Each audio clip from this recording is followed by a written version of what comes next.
Does it ever feel like you're a marketing professional just speaking into the void? Well, with LinkedIn ads, you can know you're reaching the right decision makers. You can even target buyers by job title, industry, company, seniority, skills. Wait, did I say job title yet? Get started today and see how you can avoid the void and reach the right buyers with LinkedIn ads. We'll even give you a $100 credit on your next campaign. Get started at linkedin.com/results. Terms and conditions apply.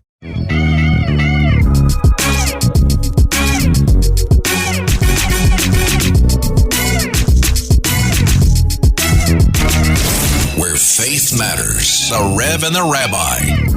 Welcome back. I'm Rabbi Joseph Potasnik. And I'm Reverend A.R. Bernard. Reverend, we are honored to have with us Consul for Public Diplomacy for the State of Israel, Yuval Gideon. Consul, thank you so much for being with us.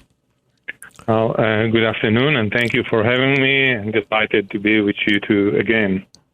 Thank you. So we have seen the president now negotiating with Saudi Arabia, administration negotiating with Iran, the negotiation for the release of the American hostage Adnan Alexander. There have been all kinds of commentaries written that Israel was not part of any of the negotiations, and this makes them nervous. How do you respond to that?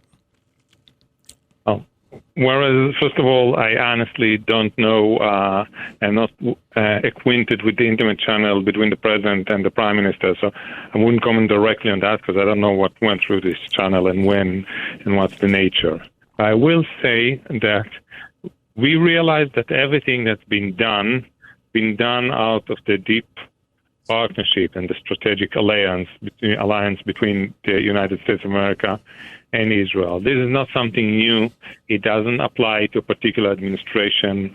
It goes back decades because, A, we have similar values in societies, and we have to a great extent similar interests. And whereas sometimes we might differ on a particular issue or see otherwise the preferred way to move forward, by and large, I think the ally between Israel and America is strong, is solid, we're confident, we're grateful for it. So I think it's the overall context. And again, I'm not referring to a particular update, yes or no, just because I'm not acquainted with it. And there's a history. Mm-hmm. There's a history here of a strong relationship. This is not something that transpired overnight. And it was a history of a bipartisan relationship.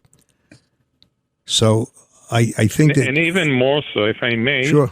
The President of the United States of America is not just the President of the United States of America. He's the leader of the free world. Israel is part of the free world. Israel benefit and prosper from being part of the free world. We identified proudly as part of the free world. Hence, it's all within the family, kind of. And like in any family, sometimes we feel different about particular things, but overall, we feel close to each other because we're family. Mm-hmm. Consul, your career includes roles as Deputy Ambassador to Ethiopia, Rwanda, Burundi, Finland, and Estonia. What has changed in terms of how the world interacts with each other, how nations interact with each other now compared to 10 years ago? I think that we all feel the impact of the social media, the ability of each person, leaders included, but not leaders only, to reach out a whole variety of audiences that beforehand they could reach mostly through the official, let's say, middlemen, be it the government or the media. Now it's all more weak and all more personal. And people could affiliate over oceans and continents on things on common base that they feel they want to gather around. I could choose from tens of thousands of podcasts or radio shows or TV shows or an internet website that I want to take information from. And so the trouble today is not how to get information, rather than which information I choose not to follow. And which is more reliable, and it has gone even wilder now in the era which we're just entering of the AI and the deep fake and a lot of things which create the issue of can I trust my source to be much more crucial. So I think in that sense, relations between nations changed a lot because many of it does not go through the official channels, and governments, like people, have way more challenges in assessing the huge quantities of information that they got and take decisions upon. Yeah, does that slow down your response to situations because you have to test the veracity of the information that you're getting before you can respond? Well, luckily or not, depending on your point of view, technology have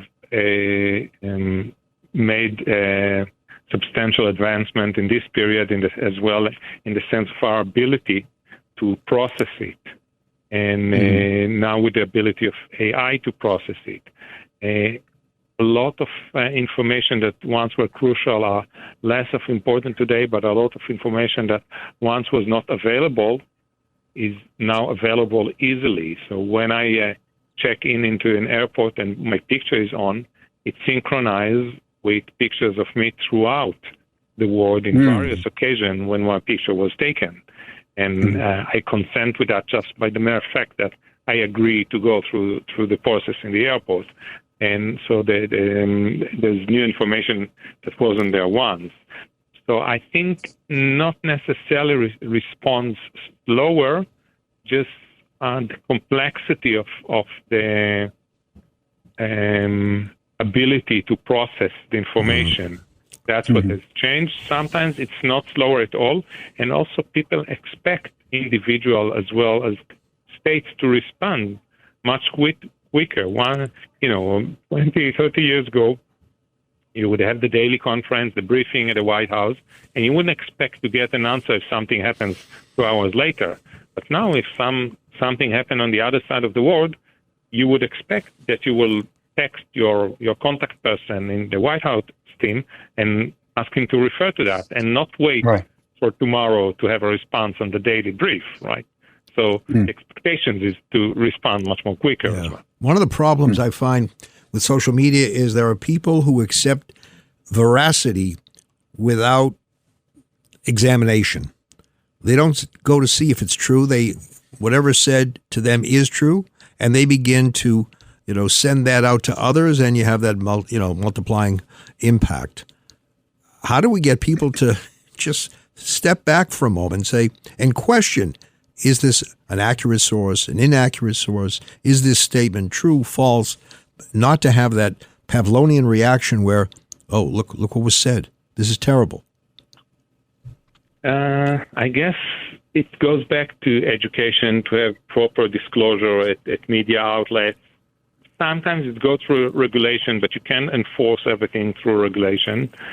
But having said that, I think it's also worthy to mention that whether we feel comfortable with it or not, many, if not most of the crucial decisions we make in life, we don't do that after a thorough analysis of what's need to be done. It could be who we choose to be our partner. It could be who I vote to in the election day. It could be which car I will choose to buy. We'd like to think that's all very rational and fact-based, but many times it's just not the case. We just act emotionally from the place that feels right to us. Yeah. So it's not even about the truth. I'm sorry for cutting you off, Rabbi, but it's not even about the truth. It's about where your loyalties are placed, whether it's to some ideology or some political party. Sure. Truth becomes secondary, correct? Yes, many times it's correct. And that, I say humbly, applies to many of us, if not all of us. Yeah.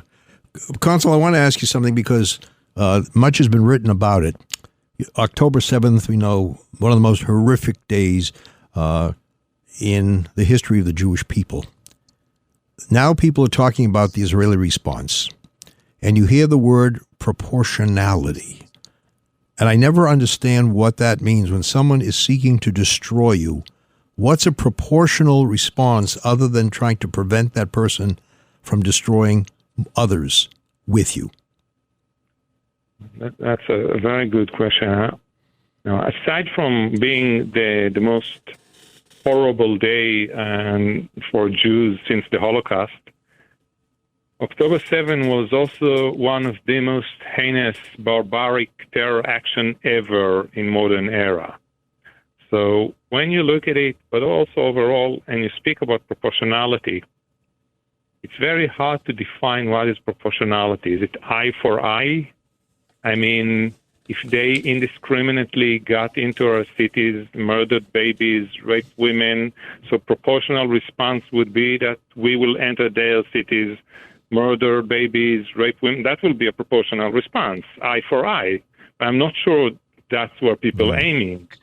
So proportionality in the common way that's been seen in the international legal system is, do you take relevant certain measures that are necessary in order to make sure that you target the relevant terrorist or military people, and that you prevent, to the extent that possible, harming uninvolved people. Consul Yuval, this criteria, I think we're doing the utmost and we're doing a fair job. Does it mean that uninvolved people never got hurt? No, of course not. Regrettably. But who determines what's proportionate? Who determines what's proportionate? Rev, unfortunately, we've come to the end of the segment here. Oh, my goodness. Yeah, we'll have to me. have Consul Yuval Gideon, Consul for Public Diplomacy for the State of Israel. We got to have you back. Wow. Thank you so much, Bo. It's been a pleasure. If you're having problems with your septic system and you're tired of spending so much money each year to have it pumped, then SeptiClean is the answer for you. SeptiClean is an advanced, specially formulated blend of bacteria used in the treatment of home and commercial septic systems. The breakdown of waste in your system relies on biological activity of naturally occurring bacteria. SeptiClean restores the natural biological process in your septic system and boosts the existing biological activity. SeptiClean is completely safe on all plumbing and can help prevent expensive emergencies in pumping. SeptiClean has approximately 6 to 100 times the bacteria count of other leading off-the-shelf brands in a 1-year supply. SeptiClean comes in a water-soluble pack, which you flush down the toilet once a month with no mess or stress. Save time, money, and maintenance on your septic system. Find SeptiClean at Emporium True Value Hardware on Main Street in Sag Harbor, or visit micro-tab.com. That's micro-tabb.com. Micro-tabb.com.